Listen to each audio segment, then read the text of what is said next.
अगर एक राजा अपनी ही परीक्षा में हार जाए तो क्या होगा? अगर सत्ता के सामने सच्चाई खड़ी हो जाए तो क्या होगा? आज की कहानी सिर्फ अकबर और बीरबल की नहीं है, ये हमारी भी कहानी है। तो चलिए कहानी की ओर चलते हैं। दरबार उस दिन कुछ ज्यादा ही शांत था। आमतौर पर जहां हंसी मजाक, तर्क वितर्क और बीरबल की चतुर बातें गूंजती रहती थीं, वहां आज एक अजीब सी खामोशी पसरी हुई थी। अकबर अपने सिंहासन पर बैठे थे, पर मन कहीं और भटक रहा था। उनकी आंखें सामने थीं, लेकिन विचार बहुत दूर। अकबर के मन में एक सवाल कई दिनों से घर कर गया था। क्या बीरबल सच में बुद्धिमान है या सिर्फ किस्मत का धनी? बीरबल की लोकप्रियता बढ़ती जा रही थी। दरबार के कई मंत्री उनसे जलते थे और अकबर को ये बात खटकने लगी थी। राजा होते हुए भी उनके भीतर का इंसान कभी-कभी ईर्ष्या करने लगता था। उन्हें लगा, अगर बीरबल सच में महान है तो एक कठिन परीक्षा में वो खुद को सिद्ध कर देगा, और अगर नहीं तो उसका घमंड टूटेगा। अकबर ने उसी क्षण तय कर लिया, आज बीरबल की परीक्षा होगी। अगले दिन दरबार सजा। बीरबल हमेशा की तरह शांत और मुस्कुराते हुए आए। उन्होंने अकबर को प्रणाम किया। अकबर ने मुस्कान तो लौटाई, पर उस मुस्कान में अपनापन नहीं, बल्कि कोई छुपी हुई चाल थी। बीरबल, अकबर ने गंभीर स्वर में कहा, आज मैं तुम्हारी बुद्धि की परीक्षा लेना चाहता हूं। बीरबल झुके। जहां पनाह की इच्छा ही मेरे लिए आदेश है। अकबर ने कहा, मैं चाहता हूं कि तुम आज दरबार से बाहर जाओ और ऐसा उत्तर लेकर आओ जो ना किसी पुस्तक में लिखा हो, ना किसी विद्वान ने सिखाया हो, और ना ही किसी ने तुम्हें बताया हो। पूरा दरबार चौंक गया। बीरबल ने पल भर सोचा। प्रश्न क्या है जहांपनाह? अकबर ने कहा, प्रश्न ये है, ऐसी कौन सी चीज है जो सबके पास है पर कोई उसे देख नहीं सकता, जो रोज बदलती है पर किसी को उसका एहसास नहीं होता, और जो सबसे अधिक मूल्यवान होते हुए भी सबसे ज्यादा उपेक्षित है। दरबार में सन्नाटा छा गया। मंत्री एक दूसरे का मुंह देखने लगे। ये प्रश्न आसान नहीं था। अकबर को भीतर ही भीतर संतोष हुआ। उन्हें लगा, इस बार बीरबल फंस जाएगा। बीरबल ने सिर झुकाया। जहांपनाह, मुझे कुछ समय चाहिए। पूरा एक दिन। अकबर ने कहा, अगर उत्तर सही हुआ तो मैं स्वयं स्वीकार करूंगा कि तुम सच में बुद्धिमान हो, लेकिन अगर उत्तर गलत हुआ तो तुम्हें स्वीकार करना होगा कि तुम्हारी ख्याति सिर्फ संयोग है। बीरबल ने बिना हिचक कहा, मुझे स्वीकार है, और वे दरबार से चले गए। दिन ढलता गया। अकबर बार बार उसी प्रश्न के बारे में सोचते रहे। उन्होंने खुद भी उत्तर खोजने की कोशिश की, लेकिन कोई संतोषजनक उत्तर उन्हें नहीं मिला। कहीं ना कहीं उनके मन में डर भी था कि अगर बीरबल सही उत्तर ले आया तो। रात भर अकबर सो नहीं पाए। अगले दिन दरबार फिर सजा। बीरबल शांत चेहरे के साथ उपस्थित हुए। अकबर ने सीधे उनकी ओर देखा। बीरबल, अकबर ने कहा, उत्तर लाए हो? बीरबल मुस्कुराए। जहांपनाह, उत्तर तो आपके सामने ही है। दरबार में खुसर फुसर शुरू हो गई। अकबर भौंचक के रह गए। मेरे सामने? कहाँ? बीरबल ने धीरे से कहा। जहांपनाह, क्या आप इस क्षण को देख पा रहे हैं? अकबर ने कहा, हाँ। क्या आप पिछले क्षण को देख पा रहे हैं? अकबर चुप हो गए। बीरबल ने आगे कहा, जो चीज सबके पास है पर दिखाई नहीं देती, वो समय है। जो रोज बदलता है पर महसूस नहीं होता, वो समय है। और जो सबसे मूल्यवान होते हुए भी सबसे ज्यादा नष्ट किया जाता है, वो भी समय ही है। पूरा दरबार स्तब्ध रह गया। अकबर की आंखों में चमक नहीं, बल्कि एक अजीब सी नमी आ गई। वे समझ गए कि उत्तर सिर्फ सही नहीं था, बल्कि उनके भीतर छुपे अहंकार पर भी चोट कर गया था। अकबर धीरे से बोले, बीरबल, तुम जीत गए। लेकिन बीरबल ने सिर हिलाया। जहांपनाह, मैं नहीं जीता। आज हार आपके भीतर की उस राजा की हुई है जो अपने सबसे सच्चे सेवक की परीक्षा ले रहा था। ये शब्द तलवार की तरह नहीं, आईने की तरह थे। अकबर कुछ पल चुप रहे। फिर उन्होंने सिंहासन से उतरकर बीरबल के सामने कदम बढ़ाए। दरबार ने ऐसा दृश्य पहले कभी नहीं देखा था। अकबर ने कहा, आज मुझे समझ आया कि सच्ची बुद्धि को परखने की कोशिश में मैंने अपना ही मूल्यांकन कर लिया और मैं उसमें असफल रहा। उनकी आवाज भारी हो गई। मैंने एक मित्र को शक की नजर से देखा और एक ज्ञानी को ईर्ष्या की नजर से। बीरबल ने हाथ जोड़ दिए। जहांपनाह, राजा का झुकना उसकी हार नहीं, उसकी महानता होती है। राजसत्ता की सबसे बड़ी विडंबना ये होती है कि उसके शिखर पर बैठा व्यक्ति सबसे अधिक अकेला होता है। अकबर भी उसी अकेलेपन से जूझ रहे थे। बाहर से उनका साम्राज्य मजबूत था, सीमाएं सुरक्षित थीं, दरबार अनुशासित था, प्रजा संतुष्ट दिखाई देती थी, लेकिन भीतर कहीं एक सूक्ष्म सा असंतोष पल रहा था। ऐसा असंतोष जो तलवार से नहीं, विचार से पैदा होता है। बीरबल, ये नाम अब सिर्फ एक दरबारी का नाम नहीं रह गया था। वो चर्चा था, तुलना था, और कहीं ना कहीं अकबर के मन में उठता हुआ प्रश्न भी। अकबर ने कई बार देखा था, जब कोई कठिन समस्या आती तो मंत्री पहले बीरबल की ओर देखते। जब कोई विवाद होता तो अंतिम निर्णय से पहले लोग बीरबल की प्रतिक्रिया पढ़ने की कोशिश करते। अकबर ये सब देखते थे और चुप रहते थे, लेकिन चुप्पी हमेशा संतोष की निशानी नहीं होती। एक रात अकबर अकेले बैठे थे।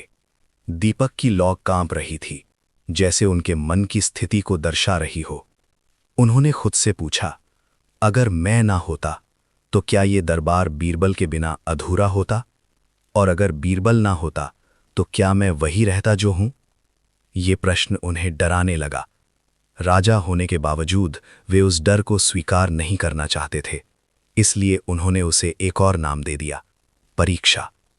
मैं बीरबल की परीक्षा लूंगा, अकबर ने मन ही मन तय किया, और देखूंगा कि उसकी बुद्धि सच है या सिर्फ परिस्थिति का खेल। अगले दिन दरबार सजा। सब कुछ वैसा ही था जैसा रोज होता था, लेकिन अकबर के भीतर कुछ बदल चुका था। उन्होंने बीरबल को बुलाया। बीरबल हमेशा की तरह शांत थे। उनकी आंखों में न आत्मविश्वास का प्रदर्शन था, न विनम्रता का नाटक। बस एक सहज स्वीकृति थी, जैसे जो भी होगा स्वीकार है।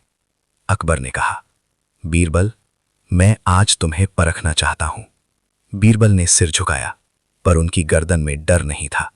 जहां पनाह, प्रश्न पूछिए।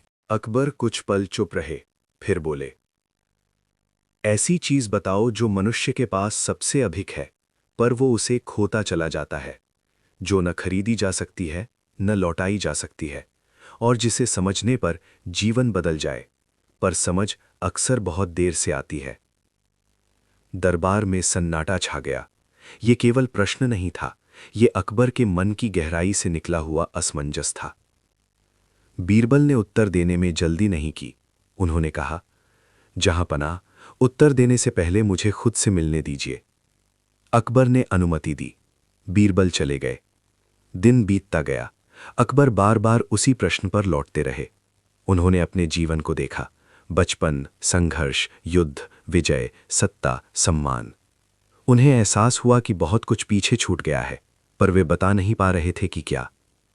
रात को उन्होंने आईने में खुद को देखा। वही चेहरा था, वही मुकुट, पर आंखों में थकान थी। दूसरे दिन बीरबल लौटे। उन्होंने कुछ कहा नहीं, बस अकबर के पास खड़े हो गए। अकबर ने कहा, उत्तर? बीरबल ने पूछा, जहां पनाह, क्या आपने कभी अपने बीते हुए कल को पकड़ने की कोशिश की है? अकबर चौंक गए। नहीं। क्या आपने आने वाले कल को देखा है? नहीं। तो फिर? बीरबल ने धीरे से कहा, आपके पास क्या है? अकबर ने उत्तर नहीं दिया।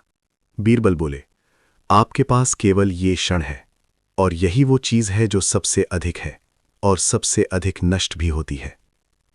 दरबार में कोई आवाज नहीं थी। बीरबल ने आगे कहा, समय, यही वो उत्तर है। अकबर ने आंखें बंद कर लीं। उन्हें लगा जैसे कोई भारी बोझ अचानक उनके भीतर गिर पड़ा हो। उन्हें याद आया कैसे उन्होंने कई बार क्रोध में निर्णय लिए, कैसे कई लोगों को सुने बिना खारिज कर दिया, कैसे अपने ही सबसे समझदार साथी को शक की नजर से देखा। उन्होंने आंखें खोलीं। उनकी आवाज कांप रही थी। बीरबल, आज मैंने तुम्हारी परीक्षा नहीं ली, आज समय ने मेरी परीक्षा ली, और मैं असफल रहा। ये स्वीकारोक्ति किसी राजा की नहीं, किसी इंसान की थी। बीरबल ने झुककर कहा, जहां पनाह, जो अपनी हार पहचान ले वो वास्तव में हारता नहीं। अकबर के गालों पर आंसू बहने लगे। दरबार ने पहली बार देखा एक सम्राट बिना किसी युद्ध के टूटता हुआ। अकबर ने कहा, मैंने सोचा था कि बुद्धि को मापा जा सकता है, पर आज समझ आया, बुद्धि वो दर्पण है जिसमें झांकने का साहस हर किसी में नहीं होता। उन्होंने बीरबल का हाथ थाम लिया। आज से तुम मेरे दरबार का हिस्सा नहीं, मेरी चेतना का हिस्सा हो।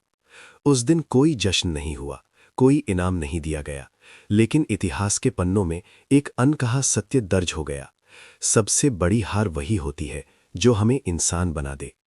सत्ता के शिखर पर बैठा इंसान सबसे ज्यादा चुप हो जाता है। वो हंसता है, आदेश देता है, निर्णय करता है, पर उसके भीतर कोई होता है जो बहुत देर से सुना जाता है। उस रात अकबर नींद में नहीं थे। दीपक जल रहा था, पर रोशनी मन तक नहीं पहुंच रही थी। बाहर सब शांत था, पर भीतर कुछ टूट रहा था। उन्होंने आंखें बंद की तो बीते वर्षों की परछाइयां सामने आ गईं।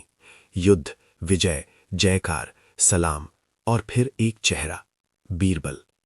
वो हर समस्या का उत्तर बन गया था, हर उलझन का समाधान, हर मुस्कान का कारण। अकबर के होंठ हिले, पर आवाज नहीं निकली। क्या मेरी जगह कोई और ले रहा है? ये प्रश्न बहुत छोटा था, पर राजा को भीतर से खा जाने के लिए काफी था। अकबर को लगा अगर उन्होंने बीरबल को परख लिया तो ये बेचैनी खत्म हो जाएगी। उन्हें लगा शायद वे ये सिद्ध करना चाहते थे कि वे ही सबसे ऊपर हैं, सिर्फ सिंहासन पर नहीं बल्कि बुद्धि में भी। अगले दिन दरबार में उन्होंने बीरबल को बुलाया। बीरबल आए, हमेशा की तरह शांत, हमेशा की तरह सच्चे। बीरबल, अकबर ने कहा, आज मैं तुम्हारी परीक्षा लेना चाहता हूं। बीरबल ने सिर झुकाया। उनके चेहरे पर डर नहीं था, बस एक अजीब सी उदासी, जैसे वे पहले से जानते हों कि ये परीक्षा किसकी है। ऐसी चीज बताओ, अकबर बोले, जो हर इंसान के पास होती है पर वो उसे खो देता है, जिसे समझ लेने पर जीवन रुक जाता है और न समझने पर जीवन बह जाता है। बीरबल कुछ नहीं बोले। उन्होंने केवल अकबर की आंखों में देखा। वहां एक राजा नहीं था, वहां एक थका हुआ इंसान था।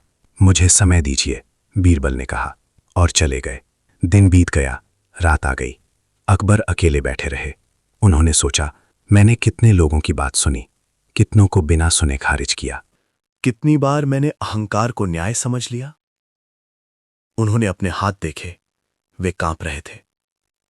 अगले दिन बीरबल लौटे। अकबर ने पूछा, उत्तर? बीरबल बोले नहीं। उन्होंने बस धीरे से कहा, जहांपना, क्या आपने कभी अपने जीवन को जाते हुए महसूस किया है? अकबर की सांस रुक गई। आप राजा बने, आप जीते, पर क्या आप रुके कभी? अकबर चुप है। जो चीज हर किसी के पास है, बीरबल बोले, और जो हर किसी से चुपचाप छिनती रहती है, वो समय है। दरबार में सन्नाटा नहीं था, दरबार में खामोशी रो रही थी। अकबर ने आंखें बंद कर लीं, और पहली बार वे अपने भीतर हार मान रहे थे। उनकी आवाज टूट गई। बीरबल, मैं तुम्हें परखना चाहता था, पर आज समझ आया, मैं खुद को बचाना चाहता था। उनकी आंखों से आंसू बह लगे। कोई उन्हें रोकने नहीं आया, कोई जयकार नहीं हुई। मैं डर गया था। अकबर बोले कि कहीं तुम मुझसे बड़े न हो जाओ, पर आज समझ आया, जो मुझे सच दिखा दे वो मुझसे बड़ा नहीं, वो मेरा अपना होता है। बीरबल ने आगे बढ़कर कहा, जहांपना, राजा का रोना कमजोरी नहीं होता, वो उस इंसान की जीत होती है जो ताज के नीचे दबा हुआ था। अकबर सिंहासन से उतर आए। उन्होंने बीरबल का हाथ थामा। उनका सिर झुक गया। आज मैंने एक मित्र को खोते खोते पाया है, अकबर बोले, और एक राजा को हारते हुए इंसान बनते देखा है। उस दिन दरबार में इतिहास नहीं लिखा गया, पर किसी अनदेखे कोने में एक राजा के आंसू गिर पड़े, और वही सबसे सच्चा लेख बन गए। क्योंकि कुछ हारें हमें तोड़ती नहीं, हमें इंसान बना देती हैं। उस दिन के बाद दरबार वैसा नहीं रहा, और सच ये था कि अकबर भी वैसे नहीं रहे। राजा के आंसू किसी आदेश की तरह नहीं होते कि सब उन्हें देख लें। वे तो चुपचाप भीतर गिरते हैं, वहां जहां ना कोई मंत्री पहुंच सकता है, ना कोई इतिहासकार। अकबर ने अपने आंसू उस दिन सबके सामने बहा दिए थे, पर असली आंसू उसके बाद आए, जब दरबार खाली होता, जब रात गहरी होती, और जब ताज उतार कर वो सिर्फ एक थका हुआ आदमी रह जाते। उस रात अकबर देर तक जागते रहे। उन्हें नींद नहीं आई, या शायद नींद उनसे डर गई थी। वे बार बार उस क्षण को याद कर रहे थे जब उन्होंने बीरबल का हाथ थामा था। वो स्पर्श किसी विजय का नहीं था, वो स्पर्श किसी स्वीकारोक्ति का था। मैं गलत था। ये वाक्य अकबर ने जोर से कभी नहीं कहा, लेकिन उनके भीतर ये गूंजता रहा। उधर बीरबल भी उस रात नहीं सो पाए। उनके लिए ये जीत नहीं थी, बिल्कुल भी नहीं। वे जानते थे जिस दिन राजा रोता है उस दिन उसका बोझ सबसे भारी होता है, और वो बोझ अक्सर सबसे नज़दीकी व्यक्ति के कंधों पर रख दिया जाता है, चाहे अनजाने में ही सही। बीरबल खिड़की के पास बैठे थे। बाहर अंधेरा था, पर भीतर उससे भी ज्यादा। उन्होंने सोचा, मैंने आज सही कहा, पर क्या सही कहना हमेशा सही होता है? क्योंकि सच कभी कभी मरहम नहीं, नमक बन जाता है। अगले दिन दरबार लगा। सब कुछ वैसा ही था, वही चहल पहल, वही सलाम, वही आवाजें। पर एक फर्क था, अकबर अब लोगों को देख रहे थे, सिर्फ सुन नहीं रहे थे। जब एक मंत्री बोला तो अकबर ने उसकी आंखों में झांका। जब कोई हंसा तो अकबर ने पूछा, क्या ये हंसी सच है? दरबार असहज होने लगा। लोग राजा के बदलने से डरते हैं, क्योंकि बदलाव सवाल ले आता है, और सवाल सत्ता के लिए खतरनाक होते हैं। बीरबल चुप थे। उन्होंने खुद को पीछे कर लिया था, न सलाह दी न तर्क किया। अकबर ने ये देखा। तीसरे दिन उन्होंने बीरबल को अकेले बुलाया। तुम चुप हो, अकबर ने कहा। बीरबल ने सिर झुका लिया। जहांपना, कुछ चुप्पियां बोलने से ज्यादा जरूरी होती हैं। अकबर मुस्कुराए, लेकिन वो मुस्कान भारी थी। क्या तुम मुझसे दूर हो रहे हो? यह प्रश्न राजा का नहीं था, यह डर था। बीरबल ने धीरे से कहा, नहीं जहांपना, मैं बस आपको अपने भीतर सुनने का समय दे रहा हूं। अकबर ने गहरी सांस ली। तुम जानते हो मुझे सबसे ज्यादा किस बात का डर है? बीरबल ने नहीं पूछा किस बात का। वे जानते थे। अकबर बोले, इस बात का कि एक दिन ये ताज रहेगा, ये दीवारें रहेंगी, ये इतिहास रहेगा, पर मैं नहीं रहूंगा। कमरे में सन्नाटा भर गया। और जब मैं नहीं रहूंगा, अकबर ने आगे कहा, तो लोग क्या याद करेंगे? मेरी जीतें, मेरे फरमान, या मेरे डर? बीरबल की आंखें नम हो गईं। जहांपना, उन्होंने कहा, इंसान को डर इस बात से नहीं लगता कि वो मर जाएगा। डर इस बात से लगता है कि वो जिया ही नहीं। अकबर की पलकों से आंसू टपक पड़ा। मैं बहुत देर तक राजा रहा बीरबल, बहुत देर तक, और शायद बहुत कम देर तक इंसान। उस दिन अकबर ने एक अजीब सा आदेश दिया। उन्होंने कहा कि दरबार अब रोज नहीं लगेगा, हफ्ते में कुछ ही दिन। बाकी समय वे लोगों के बीच जाएंगे, बिना शोर, बिना तामझाम। मंत्रियों ने विरोध किया, इतिहास ने चुप्पी साधी, और बीरबल बस साथ चले। अकबर ने पहली बार किसी बूढ़े को बिना डर के रोते देखा। पहली बार किसी माँ को बिना आदेश के बोलते सुना। पहली बार किसी बच्चे को बिना झुके हंसते देखा। हर चेहरा उन्हें एक सवाल दे रहा था, क्या तुमने हमें देखा था जब तुम राजा थे? रात को अकबर बीमार पड़ गए। तेज बुखार, कंपकपी।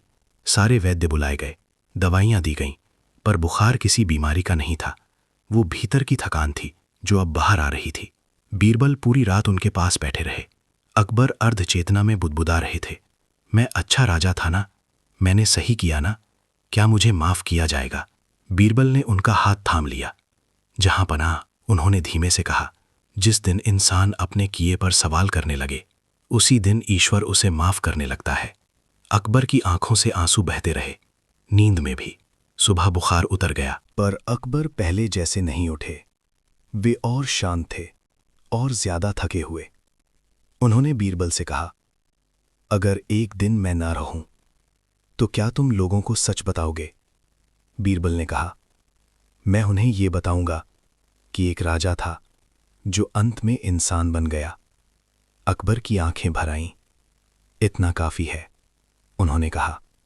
उस दिन के बाद अकबर ने बीरबल की कभी परीक्षा नहीं ली, और बीरबल ने कभी अपनी बुद्धि सिद्ध करने की कोशिश नहीं की, क्योंकि अब दोनों समझ चुके थे, कुछ रिश्ते सवाल से नहीं, चुप्पी से बचते हैं, और कुछ हारें इतनी गहरी होती हैं कि वे ताज नहीं गिराती, वे इंसान को जगा देती हैं।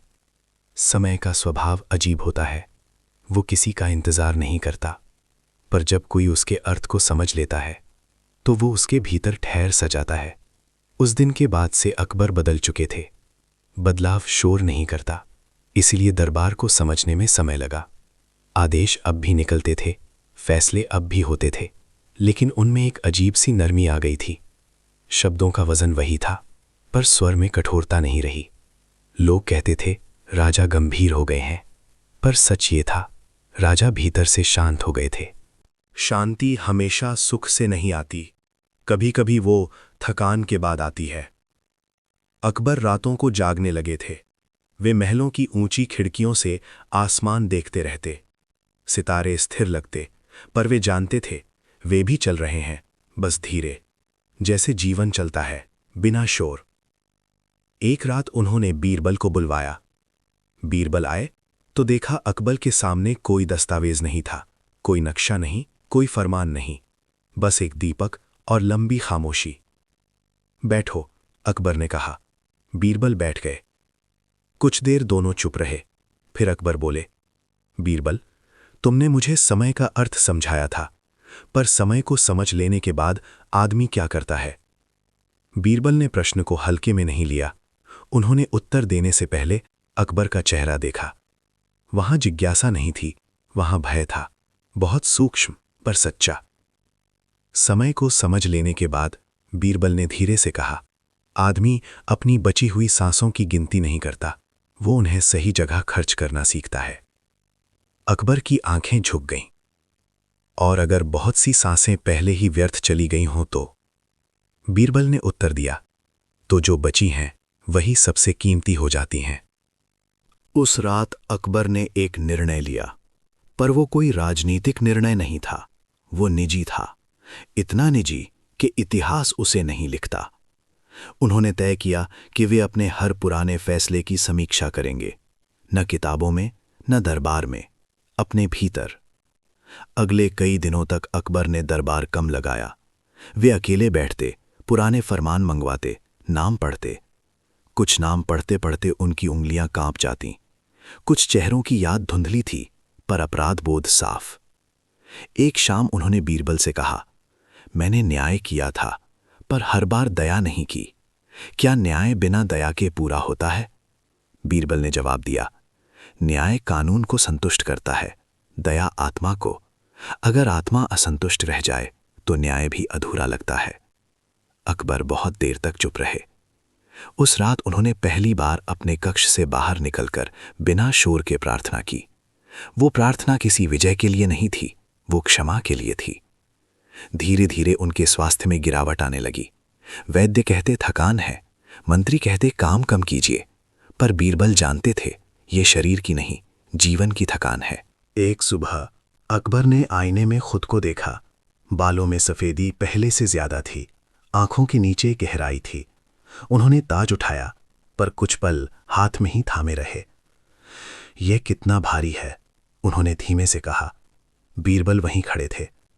ताज हमेशा भारी होता है, बीरबल ने कहा, पर जब आदमी उसे उतार कर भी भारी महसूस करे तब समझना चाहिए कि बोझ भीतर का है। अकबर ने ताज वापस रख दिया। बीरबल, उन्होंने अचानक पूछा, अगर मैं साधारण होता तो क्या मैं खुश होता? बीरबल मुस्कुराए नहीं। उन्होंने गंभीर होकर कहा, साधारण होना खुशी की गारंटी नहीं है जहां पनाह, पर सच्चा होना है।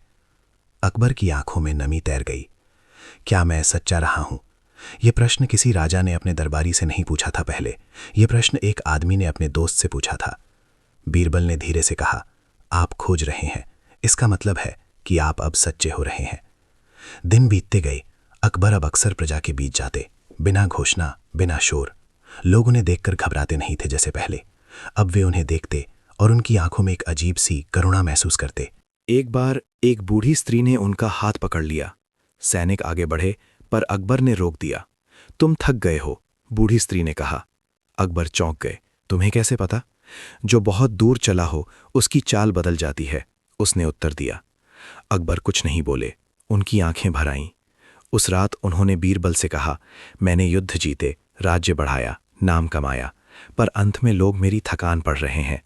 बीरबल ने कहा, क्योंकि अब आपकी आंखों में सत्ता नहीं, सत्य है। समय बीतता गया। एक दिन अकबर ने बीरबल को बुलाकर कहा, मेरी आखिरी परीक्षा अब बाकी है। बीरबल ने पूछा, नहीं, कौन सी परीक्षा? अकबर ने खुद ही कहा, अपने जाने की तैयारी। कमरे में सन्नाटा जम गया। मैंने तुम्हारी परीक्षा ली थी, अकबर बोले, और हार गया था। अब मैं अपने जीवन की परीक्षा लेना चाहता हूँ और इस बार जीतना चाहता हूँ। बीरबल की आंखें भर आईं। जीत क्या होगी जहां बना? अकबर ने उत्तर दिया, ये कि जब मैं जाऊं तो मुझे डर ना लगे। दिनों तक अकबर अपने भीतर झांकते रहे। उन्होंने माफी के संदेश भिजवाए, कुछ परिवारों को बुलाया, कुछ अन्यायों को सुधारा। कुछ घाव भरे नहीं जा सकते थे, पर उन्होंने कोशिश की। हर रात वे बीरबल से एक ही प्रश्न पूछते, क्या अब मैं हल्का हूं? और हर रात बीरबल कहते, थोड़ा और। फिर एक सुबह आई। आसमान साफ था, हवा शांत। अकबर बिस्तर पर लेटे थे, सांसें धीमी थीं। बीरबल उनके पास बैठे थे। अकबर ने धीरे से आंखें खोली। डर नहीं लग रहा, उन्होंने फुसफुसाकर कहा। बीरबल का गला भर आया, तो आप जीत गए जहांपना। अकबर की आंखों से एक आखिरी आंसू बहा, पर उस आंसू में पछतावा नहीं था, वो हल्कापन था। बीरबल, उन्होंने बहुत धीरे कहा, लोगों से कहना, राजा होना महत्वपूर्ण नहीं था, इंसान बनना था। और फिर उनकी सांस ठहर गई। कमरे में शोर नहीं था, बस एक गहरी शांति। बीरबल ने उनका हाथ अपने माथे से लगाया। उनकी आंखों से आंसू लगातार बहते रहे। उन्होंने धीमे से कहा, आपने आखिरी परीक्षा जीत ली। बाहर सूरज उग रहा था। इतिहास ने उस दिन एक सम्राट को खोया, पर एक इंसान शायद उसी दिन जन्मा। और यही उस कहानी का अंत नहीं, बल्कि अर्थ था, क्योंकि कुछ हारें हमें रुलाती हैं, फिर जगाती हैं और अंत में हमें मुक्त कर देती हैं। अकबर के जाने के बाद महल वैसा ही खड़ा रहा। दीवारें नहीं रोती, पर उनमें गूंजे रह जाती हैं। दरबार सजा, झंडे झुके, सैनिक पंक्तिबद्ध खड़े रहे। सब कुछ विधि के अनुसार हुआ। इतिहास ने अपने नियम निभाए। लेकिन बीरबल के भीतर कुछ टूट चुका था। लोग उन्हें देख रहे थे, जैसे अब वे ही उस स्मृति के संरक्षक हों, जैसे अकबर की आखिरी सांस का भार अब उनके कंधों पर हो। राजा चला गया था, दोस्त रह गया था। उस रात बीरबल अकेले बैठे थे। सामने वही आसमान था जिसे कभी अकबर देर तक देखा करते थे। सितारे आज भी चमक रहे थे, जैसे उन्हें किसी की अनुपस्थिति से कोई फर्क न पड़ा हो। बीरबल ने आकाश की ओर देखा और बहुत धीमे से कहा, जहांपना, अब मैं किससे बहस करूंगा? उत्तर नहीं आया, सिर्फ हवा चली। दरबार में नया उत्तराधिकारी बैठा। शासन चलता रहा, फैसले होते रहे, पर एक चीज बदल गई थी। अब कोई बीरबल से ये नहीं पूछता था कि राजा क्या सोचते थे। अब लोग पूछते थे, वे आखिर में कैसे थे। बीरबल हर बार एक ही बात कहते, वे शांत थे। पर उस शांति की कीमत सिर्फ बीरबल जानते थे। उन्हें याद था वो रात जब अकबर ने कांपते हुए पूछा था, क्या मैं सच्चा रहा हूं? उन्हें याद था वो सुबह जब उन्होंने कहा था, डर नहीं लग रहा। यादें कभी कभी मरहम होती हैं, पर कभी कभी वे घाव को ताज़ा रखती हैं। दिन बीतते गए। बीरबल दरबार में जाते, सलाह देते, लौट आते, पर अब उनकी हंसी में पहले जैसी चमक नहीं थी। एक दिन एक युवा दरबारी ने उनसे पूछा, क्या ये सच है कि सम्राट ने आपसे हार स्वीकार की थी? बीरबल मुस्कुराए नहीं। उन्होंने शांत स्वर में कहा, उन्होंने हार नहीं मानी थी, उन्होंने सच स्वीकार किया था। युवा दरबारी ने फिर पूछा, और सच क्या था? बीरबल ने कुछ क्षण आंखें बंद की, फिर बोले कि राजा होना आसान है, इंसान होना कठिन। ये वाक्य धीरे धीरे पूरे महल में फैल गया।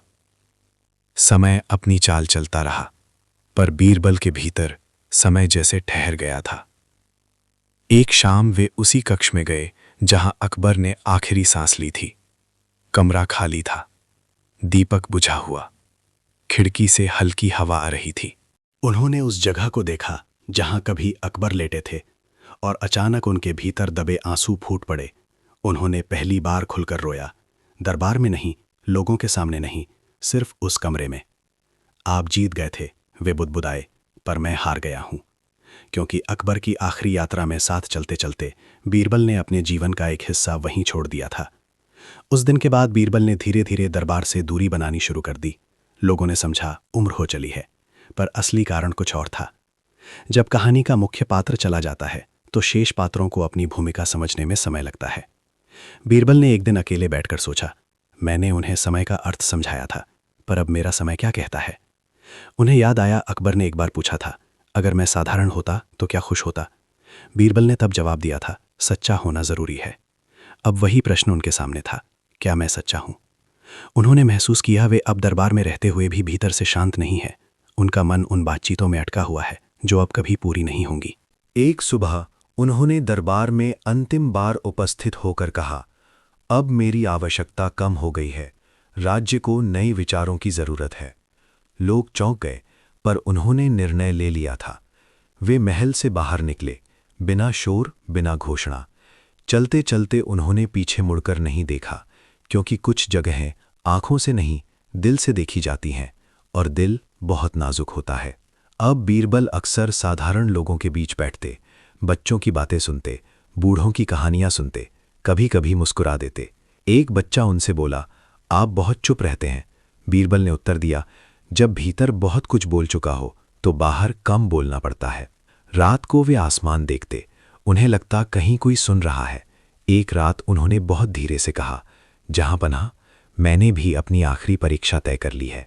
वो परीक्षा थी बिना पछतावे के जीना, बिना किसी सिद्धि के इच्छा के। धीरे धीरे उनकी चाल भी बदल गई।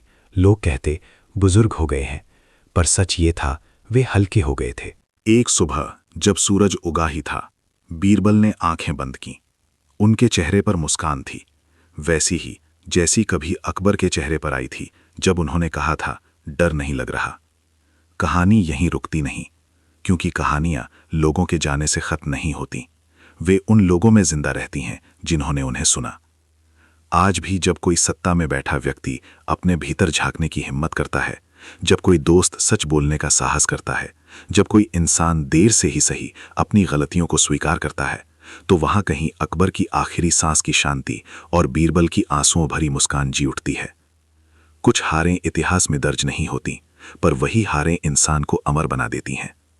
समय बीत गया, पर कुछ कहानियां समय से बाहर चली जाती हैं। वे कैलेंडर में नहीं रहती, वे दिलों में रहती हैं। अकबर और बीरबल की कहानी भी अब वैसी ही हो चुकी थी। इतिहास से ज्यादा स्मृति, सत्ता से ज्यादा संवेदना। महल अब नया था, चेहरे नए थे, आवाजें नई थीं। लेकिन कभी कभी गलियारों में चलते हुए किसी को लगता जैसे कहीं से धीमी सी हंसी आई हो, या जैसे किसी ने बहुत गंभीर स्वर में कोई गहरी बात कही हो। लोग रुक जाते, फिर मुस्कुरा देते। शायद वो सिर्फ हवा होती थी, शायद नहीं। राज्य चलता रहा, फैसले होते रहे, पर धीरे धीरे एक बदलाव स्पष्ट होने लगा। दरबार में अब तर्क से पहले ठहराव आने लगा।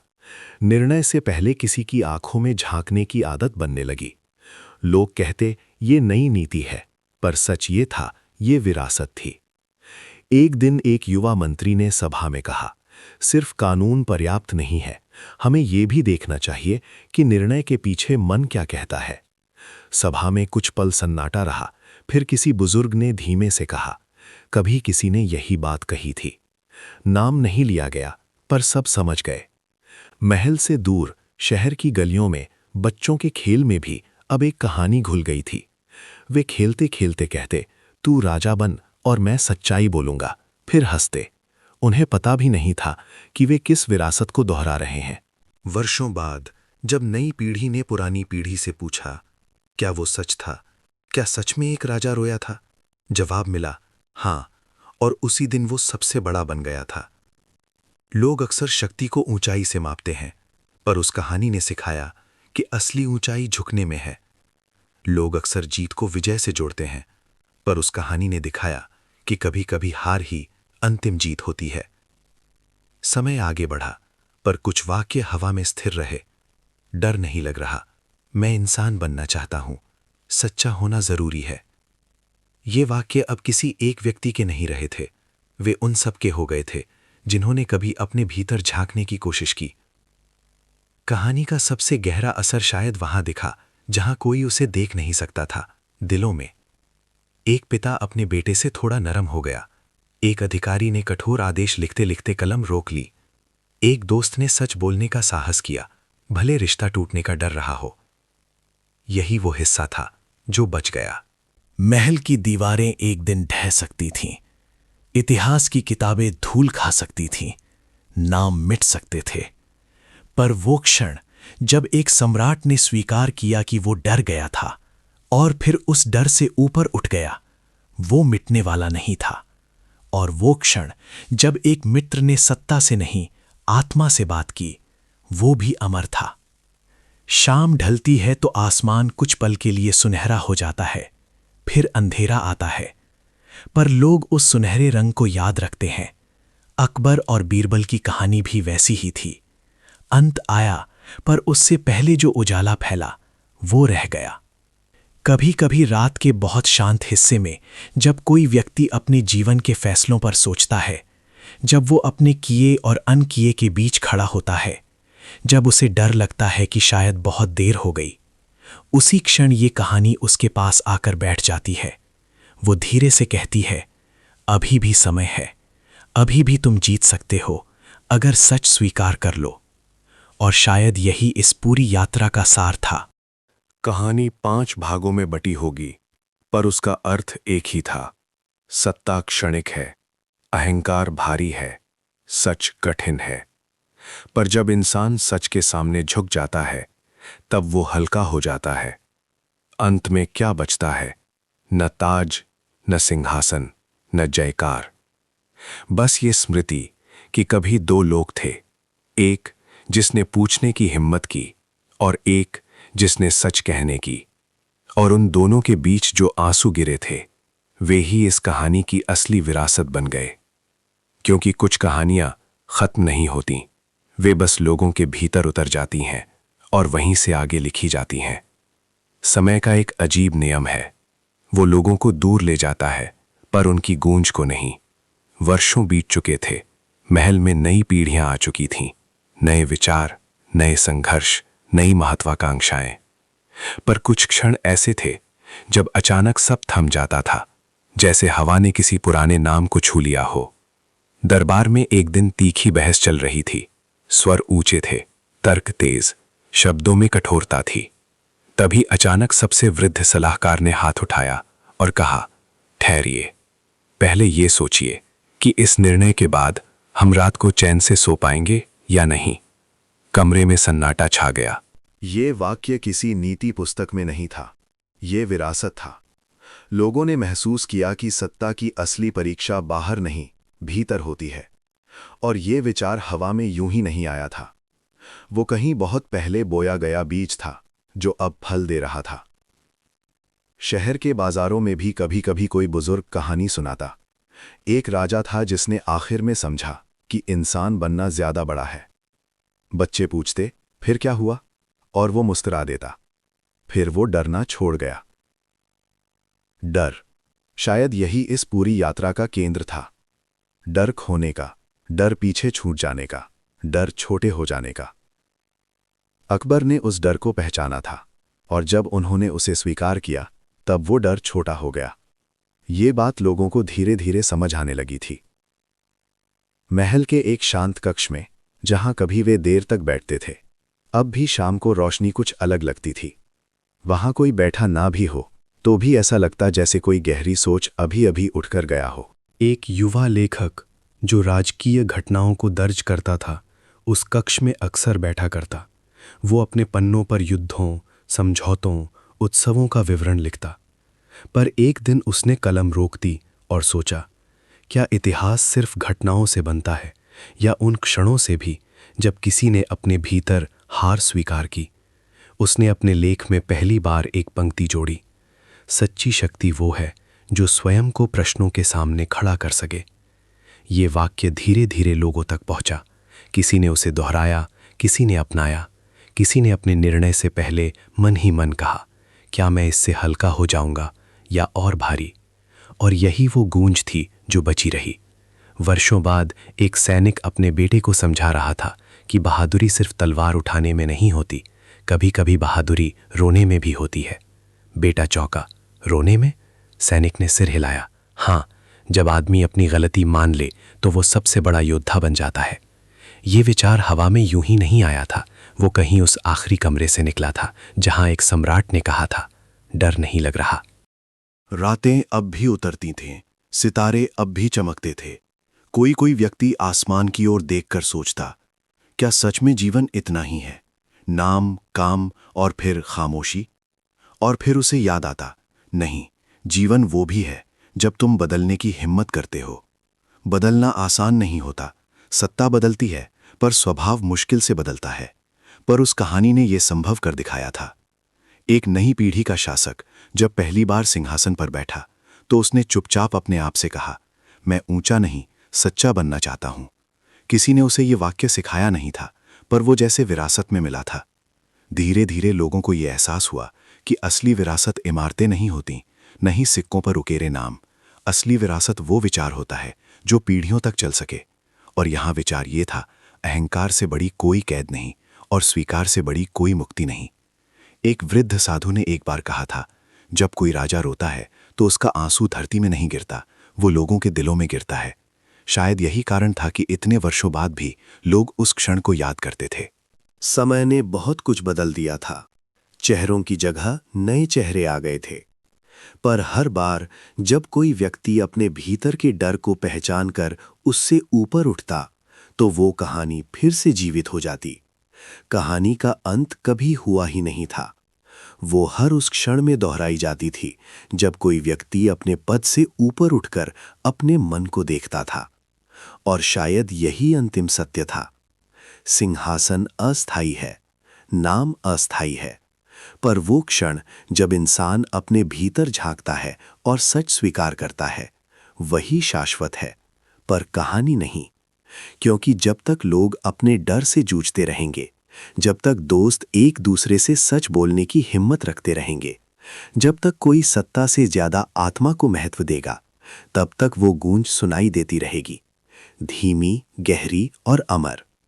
कहानी जब बहुत दूर तक चली जाती है तो वो व्यक्तियों से निकलकर विचार बन जाती है। अकबर और बीरबल अब सिर्फ नाम नहीं रहे थे, वे एक प्रश्न बन चुके थे। ऐसा प्रश्न जो हर उस व्यक्ति के सामने खड़ा हो जाता है जिसे शक्ति मिली हो या जिसे सच बोलने की हिम्मत रखनी हो। वर्षों के बाद राज्य और भी बदल चुका था। नई चुनौतियां थीं, सीमाएं बदल रही थीं, लोगों की अपेक्षाएं बढ़ रही थीं। लेकिन एक बात अजीब तरह से स्थिर थी, निर्णय लेने से पहले ठहरना। जैसे किसी ने सामूहिक चेतना में एक विराम चिन्ह जोड़ दिया हो। दरबार में एक बार फिर कठिन परिस्थिति आई। दो पक्ष आमने सामने थे, दोनों के पास तर्क थे, दोनों के पास अधिकार था। आवाजें ऊंची होने लगी। तभी सबसे युवा सलाहकार ने कहा, अगर हम अभी निर्णय ले लें तो शायद कानून संतुष्ट होगा, लेकिन क्या हम संतुष्ट होंगे? ये प्रश्न कमरे में हवा की तरह फैल गया। किसी ने उसका उत्तर तुरंत नहीं दिया, पर सभी ने महसूस किया, यही तो वो धागा है जो अतीत से जुड़ता है। उस रात वो युवा सलाहकार महल की छत पर गया, आसमान की ओर देखा। उसे अचानक लगा जैसे इतिहास कोई भारी पुस्तक नहीं, बल्कि एक शांत फुसफुसाहट है। उसने मन ही मन कहा, अगर कभी मुझे डर लगे कि मैं छोटा पड़ रहा हूं, तो मैं याद रखूंगा कि स्वीकार करने से आदमी छोटा नहीं होता। और उसी क्षण कहानी फिर जीवित हो उठी। शहर में एक बूढ़ा शिक्षक अपने विद्यार्थियों को पढ़ा रहा था। उसने पाठ रोककर पूछा, तुम्हारे अनुसार सबसे बड़ी जीत क्या है? बच्चों ने अलग अलग उत्तर दिए, युद्ध जीतना, धन कमाना, प्रसिद्ध होना। शिक्षक मुस्कुराया और बोला, सबसे बड़ी जीत है अपने भीतर के डर को हराना। एक बच्चा बोला, कैसे? शिक्षक ने कहा, जब तुम गलती मान लेते हो। ये बात सरल थी पर गहरी, और ये सरलता ही उसकी ताकत थी। समय आगे बढ़ता रहा। पुराने भवनों की दीवारों पर दरारें आईं, नए महल बने, पुराने दस्तावेज धूल में दब गए। लेकिन एक चीज धूल में नहीं मिली, वो विचार कि सच्चाई से भागने की बजाय उसे अपनाया जा सकता है। एक वृद्ध महिला जो कभी महल में काम करती थी, अपने पोते को कहानी सुनाते हुए बोली, मैंने उस दिन देखा था जब एक सम्राट ने सिर झुकाया था। पोता आश्चर्य से बोला, सच? वो हंस पड़ी, हाँ, और उसी दिन वो सबसे ऊंचा हो गया था। कहानी पीढ़ी दर पीढ़ी चलती रही, नाम बदलते रहे, पर अर्थ वही रहा। कभी कभी कोई व्यक्ति अकेले में बैठकर सोचता, क्या मैंने किसी को चोट पहुंचाई है? और अगर उत्तर हां होता तो उसके भीतर एक बेचैनी उठती। फिर कहीं से एक शांत आवाज आती, अभी भी समय है। ये आवाज किसी ग्रंथ से नहीं आती थी, ये उन आंसुओं की विरासत थी जो कभी गिरे थे। एक युवा शासक जो अब उम्र के उस पड़ाव पर था जहां महत्वाकांक्षा और विवेक का संघर्ष होता है, एक रात बेचैन था। उसे लग रहा था कि लोग उसकी तुलना पुराने नामों से करते हैं। उसे भय था कि कहीं वो कम न पड़ जाए। वो क्रोध में निर्णय लेने वाला था। तभी उसे एक वाक्य याद आया, डर आदमी को कठोर बना देता है, पर स्वीकार उसे मुक्त कर देता है। उसने आदेश रोक दिया। पहली बार उसने किसी से कहा, मुझे डर लग रहा है। कमरे में बैठे लोगों ने उसकी ओर देखा। वो क्षण असामान्य था, पर उसी क्षण वो मजबूत हुआ। कहानी का प्रभाव यही था, वो कठोरता को प्रश्न में बदल देती थी। समय के साथ ये विचार इतना गहरा हो गया कि लोग अब इसे कहानी समझकर नहीं, स्वभाव समझकर जीने लगे। ये कोई चमत्कार नहीं था, ये धीमा परिवर्तन था जो वर्षों में पनपा। एक शाम जब सूरज ढल रहा था, एक साधारण किसान खेत में बैठा था। उसने अपने बेटे से कहा, अगर कभी तुम्हें लगे कि तुम सबसे बड़े हो तो याद रखना, बड़ा वही है जो झुक सके। बेटे ने पूछा, किसने सिखाया तुम्हें? किसान ने उत्तर दिया, कहानी ने। कहानी अब किसी एक व्यक्ति की नहीं थी, वो सबकी थी। और शायद यही अंतिम शांति थी, जब कोई घटना इतिहास से निकलकर जीवन का हिस्सा बन जाए। अंत में बचा क्या? न वो कमरा, न वो सिंहासन, न वे शब्द जो उस दिन कहे गए थे। बचा सिर्फ ये विश्वास कि इंसान अपने भीतर बदल सकता है, कि देर हो जाए फिर भी बहुत देर नहीं होती, कि हार स्वीकार कर लेना पराजय नहीं, मुक्ति है। भाग 7 यहाँ समाप्त होता है, पर कहानी नहीं। क्योंकि हर वो व्यक्ति जो आज अपने निर्णय से पहले ठहरता है, हर वो मित्र जो सच बोलने का साहस करता है, हर वो शासक जो अपने डर को पहचानता है, वही इस कहानी का अगला अध्याय लिख रहा है। और जब तक ये चलता रहेगा, तब तक वो गूंज भी चलती रहेगी, धीरे, गहराई से और हमेशा। समय के लंबे बहाव में कुछ कहानियां किनारों से टकराकर मिट जाती हैं और कुछ गहराई में उतरकर धारा का हिस्सा बन जाती हैं। ये कहानी अब धारा बन चुकी थी। लोग इसे सुनते नहीं थे, जीते थे। उन्हें हमेशा याद नहीं रहता था कि ये किसके बारे में है, पर उन्हें याद रहता था कि कब ठहरना है, कब झुकना है, कब स्वीकार करना है। महल अब पहले जैसा नहीं था। ऊंचे दरवाजे, चमकते फर्श, सजे हुए कक्ष सब थे, पर उनमें पहले जैसी कठोरता नहीं थी, जैसे किसी ने अदृश्य रूप से वातावरण को नरम कर दिया हो। दीवारें अब भी वहीं थीं, पर उनमें वो तीखा गर्व नहीं था जो कभी सत्ता के साथ आता है। एक नए शासक के शासन का मध्यकाल चल रहा था। महत्वाकांक्षा और असुरक्षा उसके भीतर साथ साथ रहती थी। वो सक्षम था, बुद्धिमान भी, पर तुलना का भय उसे भीतर से कुतरता था। लोग अक्सर पुराने समय की बातें करते और वो अनकहे शब्दों में एक बोझ महसूस करता। एक रात वो अकेला बैठा था, सामने दीपक जल रहा था, लौ स्थिर थी, पर उसका मन नहीं। उसे लगा जैसे इतिहास उसकी ओर देख रहा है, बिना शब्दों के, पर तीखे प्रश्नों के साथ। उसने खुद से पूछा, क्या मैं भी वही गलती कर रहा हूं? क्या मैं भी अपने डर को शक्ति का नाम दे रहा हूं? उस प्रश्न का उत्तर तुरंत नहीं आया, पर भीतर एक हलचल हुई। वो उठकर उसी कक्ष में गया जहां कभी शांति का वो आखिरी क्षण जन्मा था। अब वहां कोई नहीं आता था, धूल की हल्की परत थी। उसने खिड़की खोली, हवा भीतर आई। उसने धीरे से कहा, अगर मैं गलत हूं तो मुझे संकेत दो। संकेत कोई चमत्कार नहीं था, वो स्मृति थी। उसे याद आया, शक्ति से अधिक भारी होता है अहंकार, और स्वीकार से हल्का होता है मन। उस रात उसने एक कठोर आदेश रोक दिया। उसने अगले दिन दरबार में कहा, मैंने जल्दबाजी की थी। ये स्वीकार सरल नहीं था। कई चेहरों पर आश्चर्य था, कुछ में राहत, कुछ में सम्मान। उस क्षण कहानी फिर जीवित हो उठी। शहर के बाहर, नदी के किनारे, एक वृद्ध बैठा था। वो कभी दरबार का छोटा कर्मचारी रहा था। उसने जीवन भर सत्ता को दूर से देखा था। उसने अपने पोते से कहा, तुम जानते हो सबसे बड़ी ताकत क्या है? पोते ने सिर हिलाया। वृद्ध बोला, ताकत ये है कि तुम अपने डर को पहचान सको। जब तुम अपने डर से भागते नहीं, तब तुम उससे बड़े हो जाते हो। पोते ने पूछा, क्या राजा भी डरते हैं? वृद्ध ने मुस्कुराकर कहा, राजा सबसे ज्यादा डरते हैं, पर जब वे मान लेते हैं तब वे सबसे बड़े हो जाते हैं। कहानी अब जनमानस में घुल चुकी थी। समय के साथ लोगों ने यह समझना शुरू किया कि हर व्यक्ति के जीवन में एक आखिरी परीक्षा आती है। वो परीक्षा बाहरी नहीं होती, न कोई प्रश्न पत्र होता है, न कोई दर्शक। वो परीक्षा होती है अपने किए को देखकर स्वयं को स्वीकार करने की। एक व्यापारी जिसने कभी लालच में गलत सौदा किया था, एक रात बेचैन था। उसे नींद नहीं आ रही थी। उसके मन में वही प्रश्न था, क्या मैं सच्चा हूं? वो अगले दिन अपने साझेदार के पास गया और बोला, मैंने गलती की थी। उसकी आवाज कांप रही थी, पर आंखें साफ थीं। उसी क्षण वो हल्का हो गया।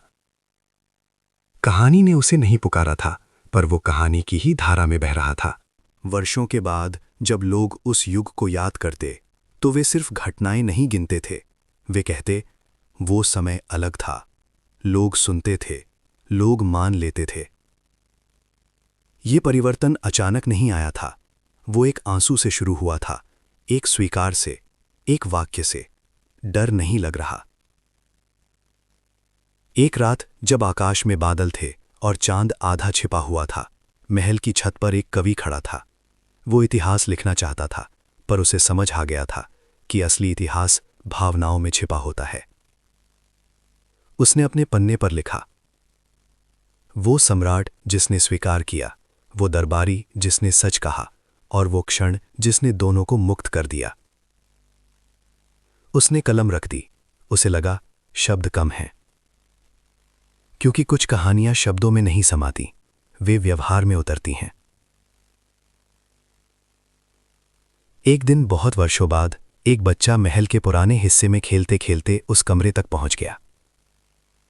उसने दीवार को छुआ और बिना समझे कहा, यहां शांति है। उसके साथ खड़े बुजुर्ग ने उसे देखा और मुस्कुरा दिया। बच्चे को कारण नहीं पता था, पर वो शांति अभी भी थी। वही शांति जो उस दिन आई थी जब स्वीकार ने अहंकार को छुआ था। समय के साथ ये स्पष्ट हो गया कि उस कहानी का असली अंत मृत्यु नहीं था। असली अंत वो क्षण था जब भय ने अपनी पकड़ ढीली की थी। उसके बाद जो भी हुआ वो विस्तार था। हर पीढ़ी अपनी तरह से उस कहानी को दोहराती रही, कभी स्पष्ट शब्दों में, कभी अनजाने व्यवहार में, पर हर बार सार वही रहा, सत्ता क्षणिक है, सत्य स्थायी।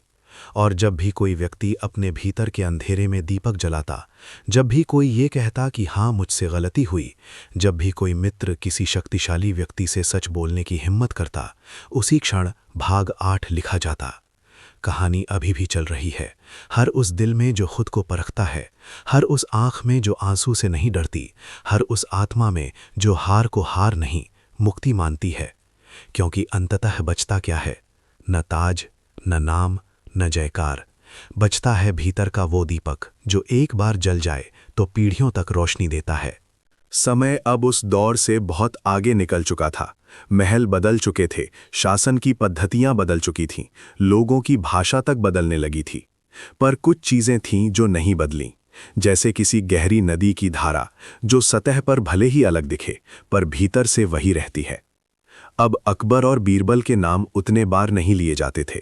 नई पीढ़ी के लिए वे कहानी के पात्र थे, इतिहास के अध्याय थे। पर जो लोग थोड़ी देर ठहर कर सोचते, उन्हें एहसास होता कि वो कहानी कहीं बाहर नहीं, भीतर चल रही है। एक बार राज्य में बड़ा संकट आया। निर्णय कठिन था। एक तरफ शक्ति का प्रदर्शन था, दूसरी तरफ संवाद का रास्ता। दरबार में मतभेद थे। कुछ लोग कहते थे कठोरता ही सम्मान दिलाती है, कुछ कहते थे धैर्य ही स्थिरता देता है। वर्तमान शासक चुप था। रात को वो अकेला बैठा रहा। उसे लगा जैसे इतिहास फिर उसकी ओर देख रहा है। उसे लगा जैसे कोई पूछ रहा हो, क्या तुम अपने डर से निर्णय ले रहे हो या अपने विवेक से? वो बेचैन हुआ। उसे याद आया कि कभी किसी ने कहा था, जो स्वीकार कर ले वही मुक्त होता है। उसने अपने भीतर झांका। उसे अपने पद के खो जाने का डर था, कमजोर दिखने का डर था, तुलना का डर था, और उसी क्षण उसे समझ आया, निर्णय युद्ध का नहीं, उसके डर का है। सुबह उसने दरबार में आकर कहा, मैं स्वीकार करता हूं कि मैं भयभीत था, पर मैं भय से शासन नहीं करूंगा।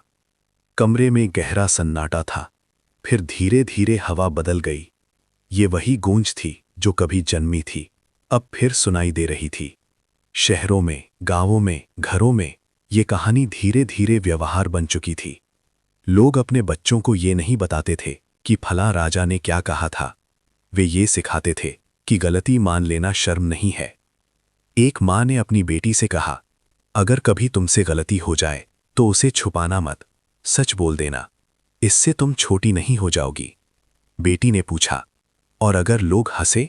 माँ ने जवाब दिया, तो समझ लेना कि वे अभी सीख रहे हैं। कहानी अब शिक्षा थी।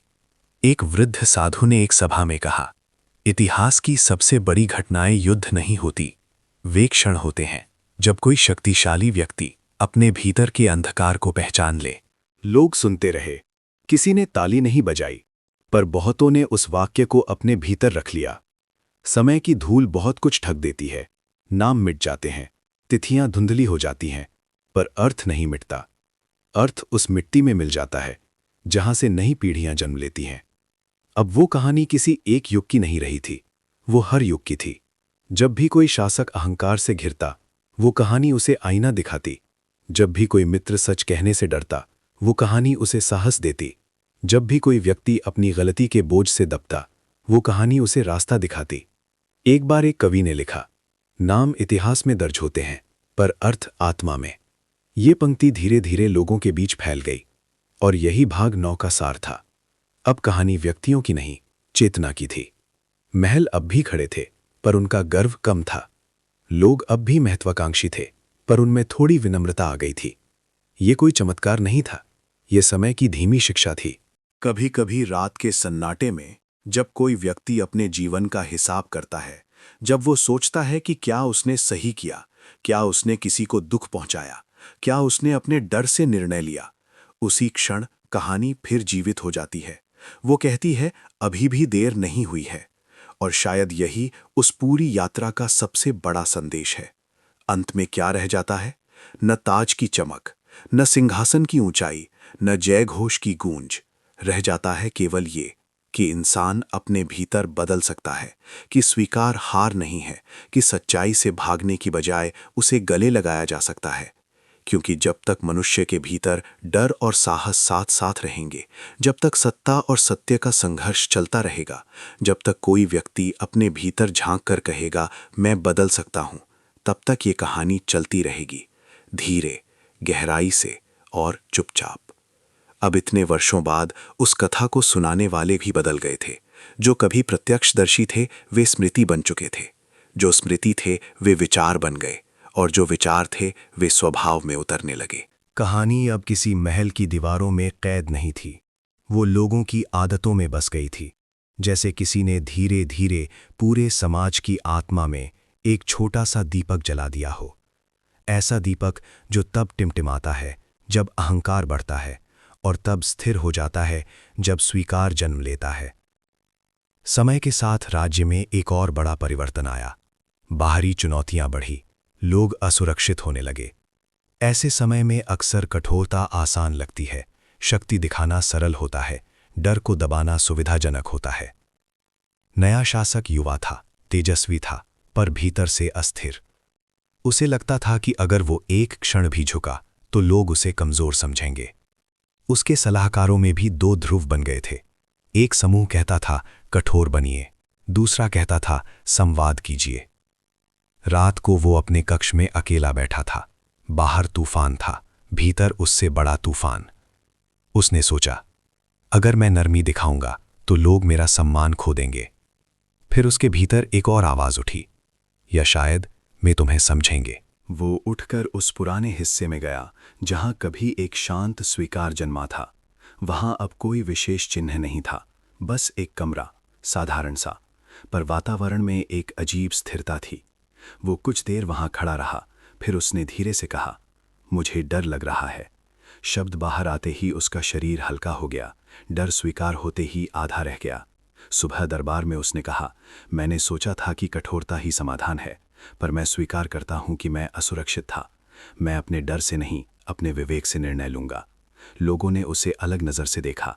कुछ के चेहरे पर आश्चर्य था, कुछ के चेहरे पर सम्मान, पर सबसे महत्वपूर्ण, वातावरण में तनाव कम हो गया। ये वही क्षण था जहां कहानी फिर से मनुष्य बन गई। समय की धारा में अब वो कथा इतनी गहराई से समा चुकी थी कि लोग उसे अलग पहचान भी नहीं पाते थे। वे बस महसूस करते थे कि निर्णय लेते समय भीतर एक प्रश्न उठता है, क्या ये मेरे अहंकार से आ रहा है या मेरे सत्य से?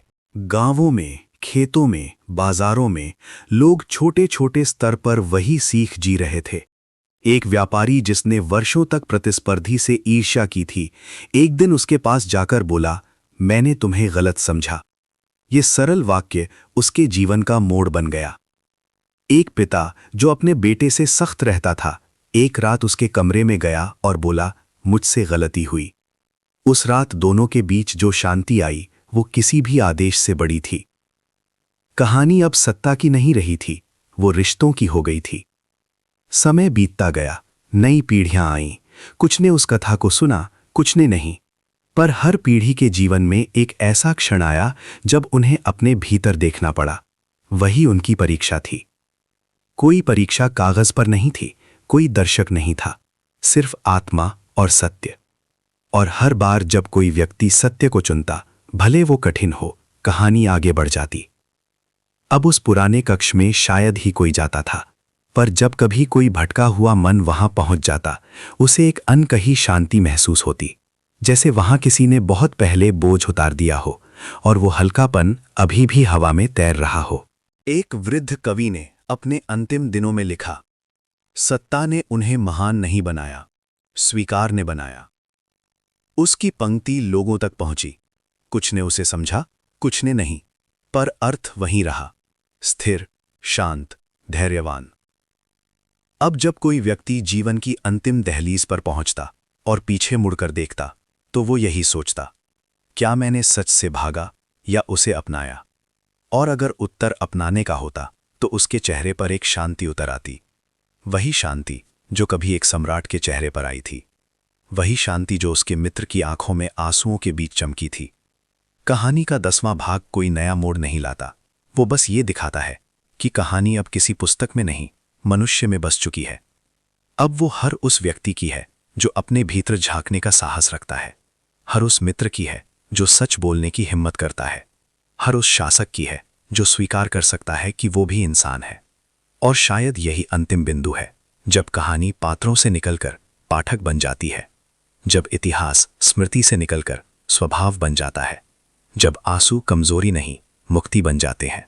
कहानियां अक्सर शोर से शुरू होती हैं, सिंहासन, दरबार, निर्णय, जयकार। पर उनका अंत शोर में नहीं होता, अंत हमेशा शांति में होता है। अब बहुत समय बीत चुका है, इतना कि तारीखें धुंधली हो गई हैं। नाम किताबों में हैं, पर भावनाएं लोगों के भीतर।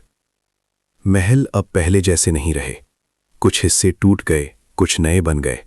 समय ने अपनी रेखाएं हर पत्थर पर खींच दी, पर एक चीज अब भी वैसी ही है, वो अदृश्य शांति जो कभी एक स्वीकार से जन्मी थी।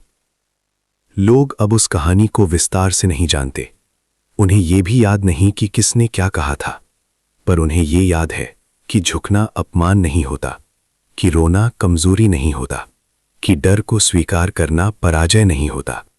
और यही उस पूरी यात्रा की सबसे बड़ी जीत थी। एक वृद्ध व्यक्ति अपने जीवन की अंतिम सांसों में लेटा था। उसके पास न कोई ताज था, न कोई दरबार, सिर्फ उसका परिवार था। उसने धीरे से कहा, अगर मुझसे गलती हुई हो तो मुझे माफ कर देना। उसके शब्दों में कोई राजसी गरिमा नहीं थी, पर उनमें वही शांति थी जो कभी एक सम्राट के चेहरे पर उतरी थी। वहीं से कहानी समझ में आती है। कहानी सत्ता की नहीं थी, कहानी मनुष्य की थी, एक मित्र की जिसने सच कहने की हिम्मत की, एक राजा की जिसने सच सुनने की हिम्मत की, और उस क्षण की जब दोनों के बीच अहंकार गिरा और इंसान बचा। इतिहास अक्सर युद्धों को याद रखता है, पर जीवन उन क्षणों को याद रखता है जब किसी ने अपने भीतर के युद्ध को समाप्त किया। समय के विशाल आकाश में हर जीवन एक तारे जैसा है। कुछ तेज चमकते हैं, कुछ धीमे, पर अंततः सब उसी अंधकार में विलीन हो जाते हैं। फर्क सिर्फ इतना है, क्या वे जाते समय हल्के थे या भारी। उस दिन जब अंतिम शांति आई थी, एक चेहरा मुस्कुरा रहा था, क्योंकि डर चला गया था, क्योंकि स्वीकार आ गया था। और जब स्वीकार आ जाता है तो मृत्यु भी भयावह नहीं लगती, वो बस एक और दरवाजा लगती है। कहानी यहीं पूरी होती है। न कोई जय घोष, न कोई आंसू का प्रदर्शन, बस एक गहरी स्थिर शांति। अगर इस पूरी कथा से कुछ बचता है तो वो यही है, जीवन की सबसे कठिन परीक्षा दूसरों की नहीं, अपनी होती है, और जो उसे पार कर ले वही सच्चा विजेता है। अंत में न राजा रहता है, न दरबारी, न पद,